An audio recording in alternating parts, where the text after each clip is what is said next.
అందరికీ శుభోదయం. సభలోని వారందరికీ నా హృదయపూర్వక నమస్కారములు. నా పేరు బి రమేష్. నేను సెయింట్ జోసెఫ్ డిగ్రీ కళాశాల నుండి వచ్చాను. ముందుగా ఇంతటి చక్కటి అవకాశాన్ని కల్పించినందుకు ధన్యవాదాలు. చావు ఎదురుగా ఉన్న ఏమాత్రం సడలుగా చొక్కా చించుకొని గుండెను చాచి తుపాకీ తూపులను ఎదిరించిన ఓ ఆరడుగుల ధైర్యం, స్వజాతి ప్రజల స్వాతంత్ర్యం కోసం ఉద్యమాన్ని నడిపిన తెలుగు తేజం, గడప గడపలో పుట్టగూడు కోసం కూలిపని చేసి అధినేతగా ఎదిగిన అతని చరిత్ర అనన్య సామాన్యం. అతనే కంపూరి ప్రకాశం పంతులు గారు. ఒక తెలుగువాడిగా నేను, నువ్వు, మనం ప్రతి ఒక్కరు రాజకీయవేత్త అంటే ఇలా ఉండాలి అని తెలుసుకునేందుకు ఇలాంటి మహనీయుల గురించి మనం తప్పక తెలుసుకోవాలి. అలాంటి మహనీయుల గురించి మనం ఎంత చెప్పినా తక్కువే. అయితే ఆయన గురించి కొంచెం చూద్దాం. శ్రీ కంపూరి ప్రకాశం పంతులు గారు ఆగస్టు 23, 1872 ఇప్పటి ఒంగోలు ప్రాంతంలో జన్మించారు. ఈయన గణ్యజీవుడు సుబ్బమ్మ గోపాలకృష్ణయ్యలు. వీరిది నియోగి బ్రాహ్మణ కుటుంబం. ప్రకాశం పంతులు గారికి తన 11వ ఏటనే పితృయోగం కలిగింది. అయితే అప్పుడు ఆయన తల్లి చిన్న భోజనశాలను నడిపి కుటుంబ భారం మోసింది.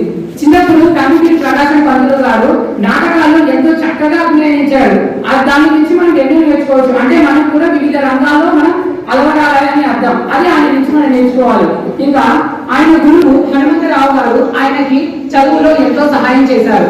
బారిస్టర్ చదువులకి ఇంగ్లాండ్ వెళ్ళేటప్పుడు ఎలాంటి చెడు అలవాట్లకు నేను బానిస అవ్వను అని అమ్మ అని తన తల్లికి చాటించిన గొప్ప మహనీయుడు. అది తల్లి ప్రేమ, అది మాతృ-రుణం. అలా తీర్చుకోవాలి మనం కూడా. ఇలా తిరిగి స్వదేశానికి వచ్చి దాదాబాయి నవరోజీ నేతృత్వంలో రాజకీయాల్లో పాల్గొని తర్వాత స్వాతంత్ర ఉద్యమాల్లో పాల్గొన్నాడు. న్యాయవాదిగా రాటుదేవి రాజకీయ కురుక్షేత్రంలో క్రియాశీల పాత్రను పోషించిన అభిమన్యుడు. అంతటి గొప్పవాడు మన కంపూరి ప్రకాశం పంతులు గారు. ఇంకా 1941, 45 ఇలా ఎన్నో ఉద్యమాల్లో పాల్గొన్నారు. శ్రీ పొట్టి శ్రీరాములు గారితో కలిసి తెలుగు ప్రజల కోసం తెలుగు ప్రత్యేక రాష్ట్రం కావాలని గర్జించాడు. అప్పట్లో ఒక తెలుగు రూపాయి నోటు చూపించి ఇందులో ₹1 తెలుగులో ఉంది కదా, కాబట్టి మాకు ప్రత్యేక రాష్ట్రం కావాలి అని ఆయన గర్జించారు. అలా 1953 అక్టోబర్లో మనకి ప్రత్యేక తెలుగు రాష్ట్రం వచ్చి దానికి ముఖ్యమంత్రిగా ఆయన ఎన్నుకున్నారు. కేవలం 13 నెలల కాలంలోనే 14 నీటి ప్రాజెక్టులు, తెలుగువారి కోసం ఒక హైకోర్టు, అలాగే ఇప్పుడున్న విజయవాడలోని బ్యారేజ్లు ఎన్నో మరమ్మతులు చేపించి అలా చేశారు. దానికి కారణంగా ప్రజలందరూ దాన్ని ఆయన పేరుతో ప్రకాశం బ్యారేజ్ గా పిలిచారు. ఇంకా బ్రిటిష్ సైమన్ కమిషన్ వ్యతిరేకించి గో బ్యాక్ సైమన్ అని నినాదాన్ని ఇచ్చాడు.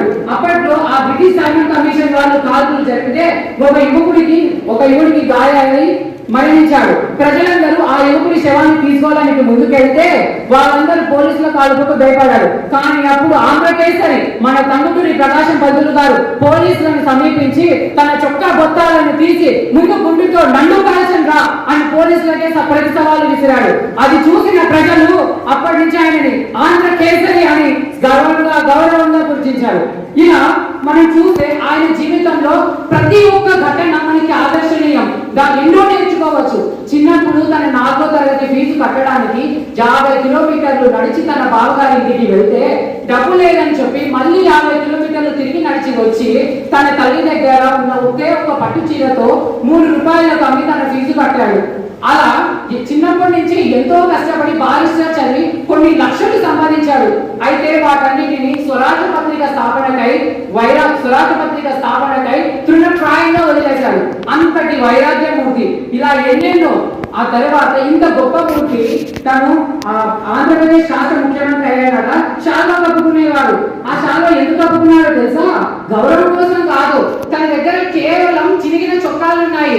ఆ చినుకులు కనబడితే జాతికి అవమానం కాబట్టి తను షాల్వా కప్పుకున్నాడు అన్నాడు. ఇలా ఎంతో గొప్ప వ్యక్తి. ఇలా మనం చూస్తే ప్రకాశం పంతులు గారి నుంచి ఎన్నో నేర్చుకోవచ్చు. ప్రతి ఒక్కరు ప్రకాశం పంతులు లాగా ప్రకాశించాలి, అంతేగాని అస్తమించే ఆలోచన చేయకూడదు. మన పాఠశాలలు, కళాశాలలు నేర్పాల్సింది ఈ విషయాలే. వీటన్నిటిని మనం నేర్చుకోవాలి. మన భగవద్గీతలో ఒక శ్లోకం ఉంది, 3వ అధ్యాయంలో యద్యదాచరి శ్రేష్ఠ దేవేంద్ర జనత సయత్ ప్రమాణం గురితే లోకాస్తను వర్తంతి.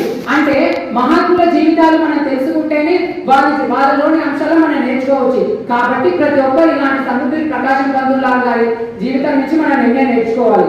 నా ఈ మాటలు మన ప్రజల్లో ఇప్పుడున్న నేటి యువతంలో ప్రకాశం పంతుల్లాంటి గారి ఒక్క రాజకీయవేత్త అయినా కానీ మనలో ఒక్క అధికారులు కానీ మనలో నుంచి పుట్టుకొచ్చినా నా ఈ మాటలు వారికి సహాయ ఉపయోగపడితే నాకు సరస్వతి దేవి సాక్షాత్కారం అయినట్టే.